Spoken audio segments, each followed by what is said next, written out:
Hey, I found your activator! Yeah, good. Just set it out over there. I'll figure something out later. Awesome!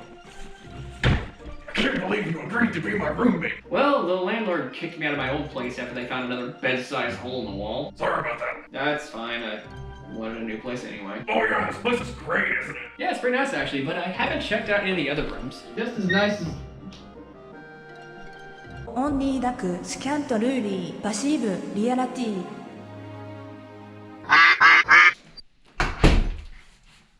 Let's choose to never speak of this. Well, I don't know what that was, but hey, I've been thinking. Don't lie to me like that. Well, to really break the new place in, why don't you do a review? Not a bad idea. Goody, because I was gonna suggest... Nothing bad. Oh. You don't want to stink up the new place by reviewing something bad when you first move in. But make a compromise with you. How about I review something good, but it makes me angry? I'm listening.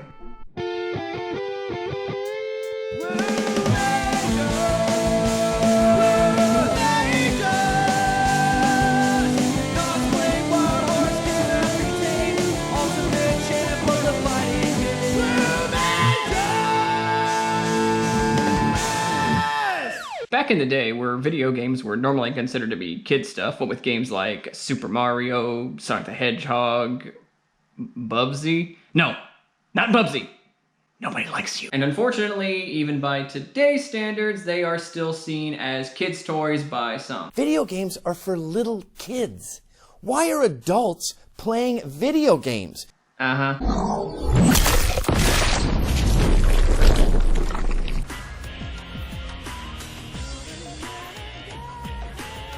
Good, wholesome family entertainment. Am I demonetized yet? Probably. Anyway, mature games nowadays are a dime a dozen. For every rated E, there are probably 15 to 20 rated M titles floating around in various bargain bins across the country. We've come a long way. Now, darker and more mature titles were extremely rare on the family-friendly 16-bit consoles.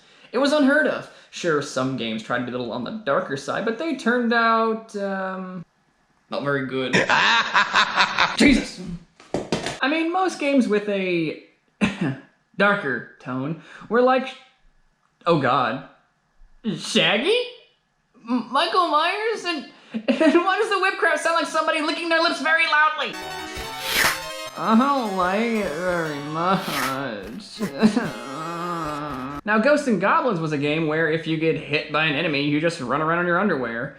Not exactly the most mature thing on the planet. Castlevania was about as dark as it ever got, and to be honest, even that game was still tailored towards kids who like a little spook. See, he's like a tiny little ghost. Just a little spook. But that thing, oh man, that's a big spook. Oh, that's a big spooky ghost. What am I getting at here? Well, it's pretty simple. Darker elements in video games didn't start creeping in until way later into the medium. Now, in my personal opinion, one of the better attempts at making a darker video game was this little game right here for the Sega Genesis. Chakan the Foreverman. Is it Chakan? Is it Chakan?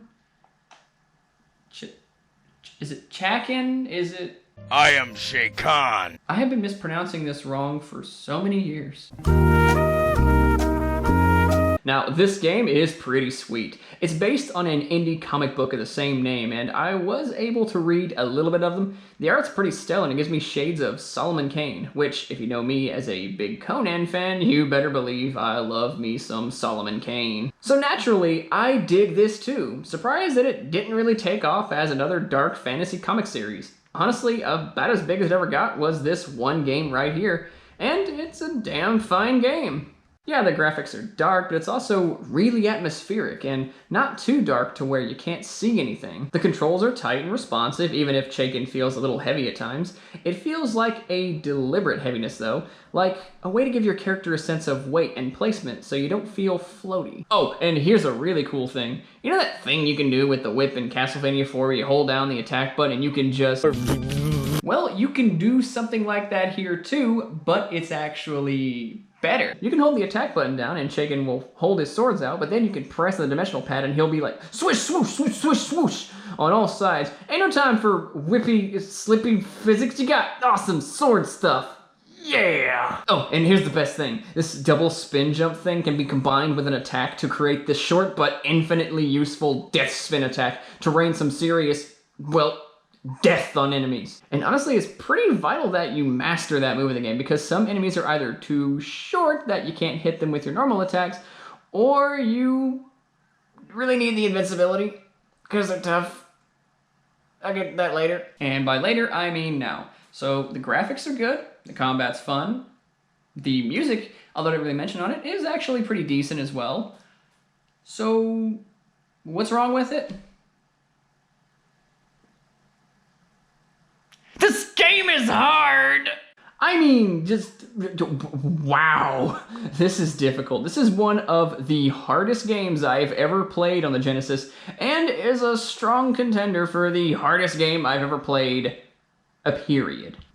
I'm only showing Dark Souls just to say that I'm not making a Dark Souls comparison. I mean, not every moderately difficult game has to be compared to Dark Souls. Like, seriously, people. Be a little more creative. Not making a Dark Souls comparison is the Dark Souls of video game reviews. Oh no! But okay, this game is difficult, but it is difficult for all the right reasons. Tough enemy placement, instant death pits that you have to avoid through proper control over the platforming, some enemies that take a ton of hits and require proper knowledge to beat, etc, etc, etc. See, the game is tough, but it's also not unforgiving. You have a ton of workaround that requires you to be knowledgeable of the game and be clever with your development. Take these big purple guys here. Now they're really hard to beat and take a lot of damage, but as long as you just don't stand there, take a beating, you can handle them. And after they die, they drop potions that you can use to restore your health. Oh yeah, I forgot to mention the potion system.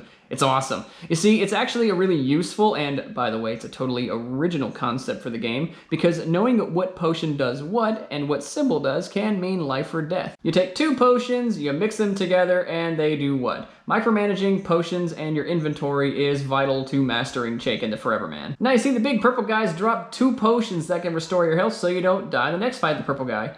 See, that's pretty nice, the game to do that. Thanks, Chakan. You might be rough, but at least you use just a dab of lube. Hey, you want to know another instance of just knowing the game?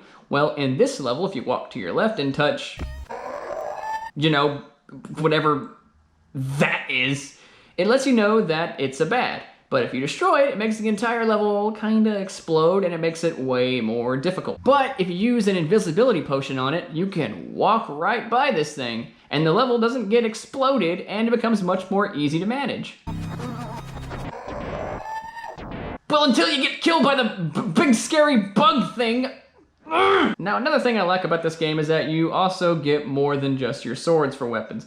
You can also use them to mess around with the environment. You get an axe, a hammer, a grappling hook, and I think a scythe somewhere. I don't know, I kind of suck at this game, so I didn't get that far. And they do have individual uses for each level, like you can use axe on wooden doors to break down stuff, the hammer to break rock walls, and the grappling hook to hook onto ledges and climb up stuff.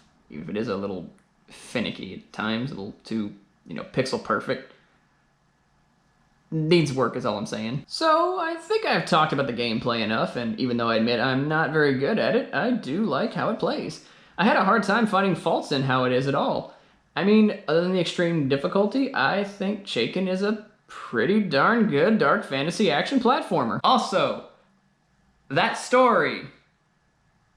Good lord, is it edgy. It has been so long. So very long. The ellipses just keep coming. I have hunted evil for no less than 1,000 years. My hatred for lemons grows stronger by the day. I remember well how this pain started, as though it were just yesterday. I should have never eaten those fire noodles. Ow. When my blood was warm, I was a great warrior. Neither man nor beast could best me in mortal combat. Chakan, don't give Ed Boon any more bad ideas. Bring back classic characters, dang it. Then, in my arrogance, I said one day even death himself will bow before my swords. He smiled and said, "From a man of death and death himself, a wager. If you win, eternal life is yours. If I win, your soul is mine to do with as I wish. Foolishly, I accepted. The risk I took was calculated, but man am I bad at math. With sword and spell, we clashed toe-to-toe. The world trembled at our unleashed powers. I attacked with such fury and might that even death himself was taken aback, and then, incredibly felled. I toppled the master, and he granted my reward. Terry Bogard and Smash!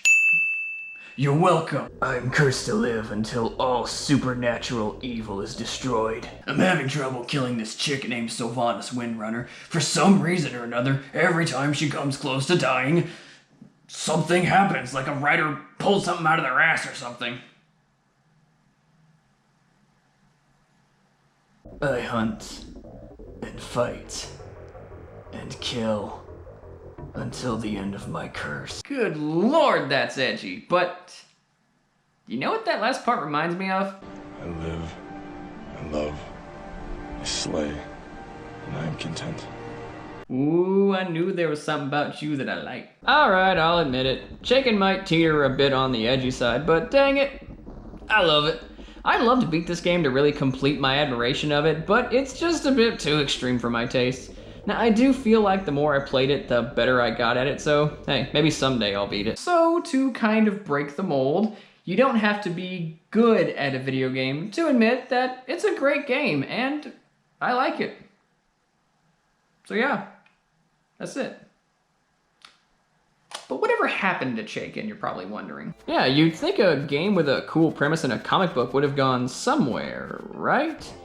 Well, there's some debate on whether or not he's a character that was absorbed into the Legacy of Kain games, though I've never seen any confirmation of that. I personally need to replay those games to see if there's any merit to that theory. Now, his graphic novel still exists online for a decent price, and if I was to return to the world of Chakan, that would be my go-to point. And of course, there's this unfinished tech demo for a Dreamcast game about Chakan. It looks pretty decent for a Dreamcast model, and I would have been interested in playing it had the game actually ever come out. It makes me think a little bit about Nightmare Creatures 2, another game I like. But unless there's a revival for Chakan, and at this point in time it seems extremely unlikely, Chakan the Foreverman will forever be a hidden gem on the Sega Genesis library.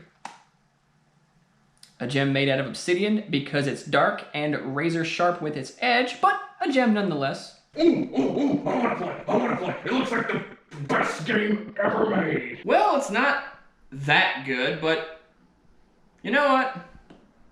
Knock yourself out. I hate this game. I love this game. I hate this game. I love this game. I hate this game. I love this game. I hate this game. I love this game. I hate this game. I love this game. I hate this game. I love this game. I hate this game. I love this game. I hate this game. I love this game. And all is right with the world. I hate this game. I love this game. I hate this game. I love this game. I hate this game.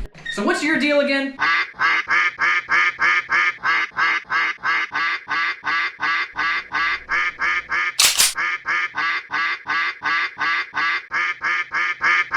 Yeah, no, that makes perfect sense, except for, you know, the whole part where it doesn't. Hey everybody, thanks for watching. I'm glad you're back doing video game reviews, not just in video form, but I'd like to mention that I'm now a writer for a website called Escape Zero, which I posted a link to in the description. So don't be shy, hit the subscribe button, turn on notifications, follow me on Facebook, Twitter, or go that extra mile and support me on Patreon. I got a lot more of these coming. Don't you worry, I'm not taking any more hiatuses. Unless someone breaks in and kills me. Then it's kind of a permanent hiatus. Kinda can't come back from that.